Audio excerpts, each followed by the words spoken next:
ஆன்மீக உறவுகள் அனைவருக்கும் என் அன்பான வணக்கங்கள். மே மாதத்தின் 2வது சனி மகா பிரதோஷம் நாளைய தினம் 24/5/2025 வருது. இந்த நாளில் நம்ம சிவபெருமான இப்போ சொல்லக்கூடிய முறைப்படி யார் ஒருத்தங்க வழிபாடு செய்கிறாங்களோ அவங்களுக்கு வேண்டின வரங்கள் எல்லாம் உடனே கிடைக்கும். உங்கள் வாழ்க்கையில் என்னென்ன விஷயம்லாம் உங்களுக்கு தேவையில்லாமல் உங்களை ஒட்டிக்க வேண்டியிருக்கோ அந்த கெடுதல் எல்லாம் உடனே விலகும். நாளைய தினம் யாரும் சிவன் வழிபாட்டை தவற விட்டுறாதீங்க. வாழ்க்கையில் மிகப்பெரிய திருப்பு முனையை பெறுவதற்கு இந்த வழிபாடும் நிச்சயமாக உங்களுக்கு உதவி செய்யும். சிவபெருமானுக்கு தியாகராஜன் அப்படிங்கிற பெயரும் இருக்குது. திருவாரூரில் இருக்கக்கூடிய மிக பெரும் பழமையான திருக்கோவில் தான் தியாகராஜ பெருமாள் கோவில். சிவன்கிட்ட இருக்கும் நல்ல விஷயங்கள் எல்லாம் நமக்காக அவர் தியாகம் செய்திருவாராம்.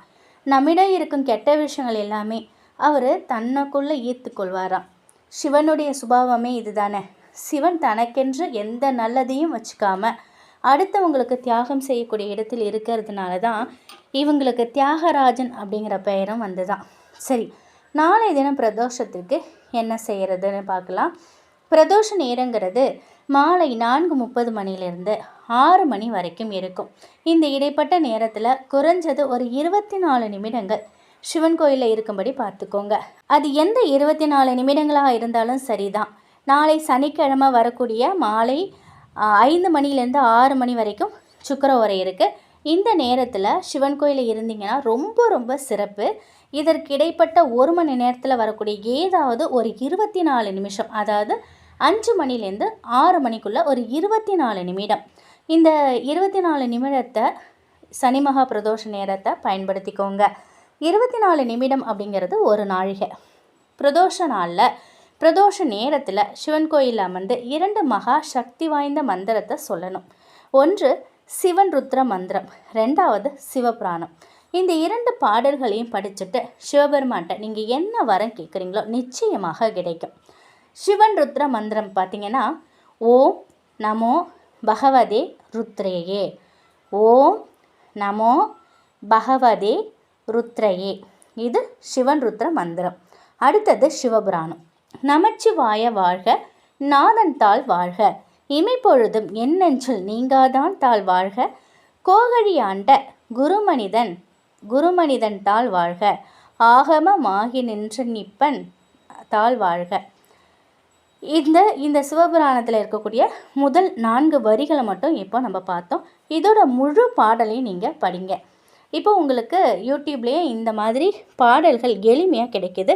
இதை பயன்படுத்தி நீங்கள் நாளைய தினம் பிரதோஷ நேரத்தில் இந்த 2 பாடல்களை பாடி சிவன் கோயிலில் உட்காந்து வேண்டிக்கிட்டிங்கன்னா நிச்சயமாக உங்கள் வேண்டுதல் நிறைவேறும். அது மட்டும் இல்லை, நீங்கள் கோவிலுக்கு அபிஷேக பொருட்களை வாங்கி கொடுக்கறது, வில்வ இலைகள் வாங்கி கொடுக்கறதெல்லாம் 2ஆம் பட்சம். உங்களால் கோவிலுக்கு என்ன வாங்கி கொடுக்க முடியுதோ அதை நீங்கள் வாங்கி கொடுங்க. ஆனால் சிவபெருமானுக்கு ரொம்ப பிடிச்சது பாடலும் மந்திரமும் தான். அதனால் அவரை வேறு எந்த ஒரு பொருளை காட்டிலையும் மயக்க முடியாது. 2 வரி பாடலை பாடினாலே மனமயங்கி நீங்கள் கேட்கக்கூடிய வரங்களை கொடுத்துடுவார். நாளைய வரக்கூடிய சனி மகா பிரதோஷத்திற்கு இந்த வழிபாடை நீங்கள் செய்து பாருங்கள். நிச்சயமாக நல்ல ஒரு பலன் கொடுக்கும். அது மட்டும் இல்லைங்க, நாளைய தினம் நீங்கள் கோவிலுக்கு போகும் பொழுது நந்தியம்பெருமானுக்கு கொஞ்சமாக ஒரு கட்ட அருகம்புல் எடுத்துகிட்டு போய் வைங்க. அதே மாதிரி மதியமே அந்த பச்சரிசி இருக்கு இல்லையா, அதை நல்லா ஊற வச்சு அதில் வெல்லம் கொஞ்சம் கலந்து கொண்டு போயிட்டு நந்தி பகவானுக்கு நெய்வேத்தியம் கொடுங்க. நிறைய நற்பலன்கள் கொடுக்கக்கூடியது இந்த நெய்வேத்தியம். உங்களால் முடிஞ்சால் நீங்கள் அதை செய்யலாம். அப்படி அதை செஞ்சிட்டிங்கன்னா அங்கே வரக்கூடிய பக்தர்களுக்கு அதை நெய்வேத்தியமாக கொடுங்க. அப்படி உங்களால் எதுவும் பண்ண முடியலைனாலும் கொஞ்சமாக வெள்ளை சர்க்கரையோ அல்லது நாட்டு சர்க்கரையோ இல்லை வெல்லமோ ஏதோ ஒரு இனிப்பு பொருள் எடுத்து போயிட்டு அந்த சிவன் கோயில் பக்கத்தில் ஏதாவது மரம் இருந்ததுன்னா அதற்கு கீழே தூவி விட்டுவாங்க. அதை எறும்புகள் சாப்பிடும். அது சாப்பிட்டாலே நம்ம செய்த பாவங்கள் படிப்படியாக குறையும்.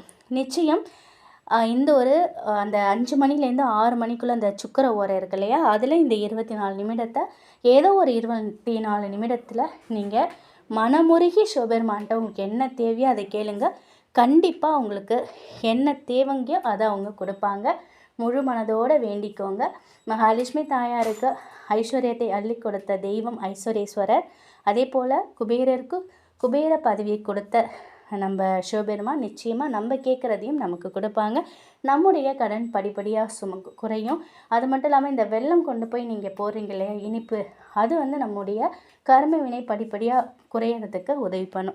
நிச்சயம் இந்த ஒரு தகவல் உங்களுக்கு பயனுள்ளதாக இருக்கும் அப்படின்னு நம்புகிறேன். நாளைய தினம் சனி மகா பிரதோஷம். இந்த நாளை தவற விடவே விடாதீங்க. ரொம்ப ரொம்ப அற்புதம் வாய்ந்தது. உங்களால் கோவிலுக்கு போக முடியலைனாலும் இந்த சிவன் ருத்ர மந்திரமும் சிவபிராமணமும் உட்காந்து படிங்க. நீங்கள் ட்ராவலில் இருந்தால் கூட இதை நீங்கள் மனசார படிங்க. எங்கேருந்து நம்ம சிவபெருமானை வணங்குறோமோ, மனதார நினைக்கிறோமோ, அவரை நமக்கு அள்ளி கொடுப்பாரு. முழு மனதோட இந்த பிரதோஷத்தை தவற விடாதீங்க. நன்றி.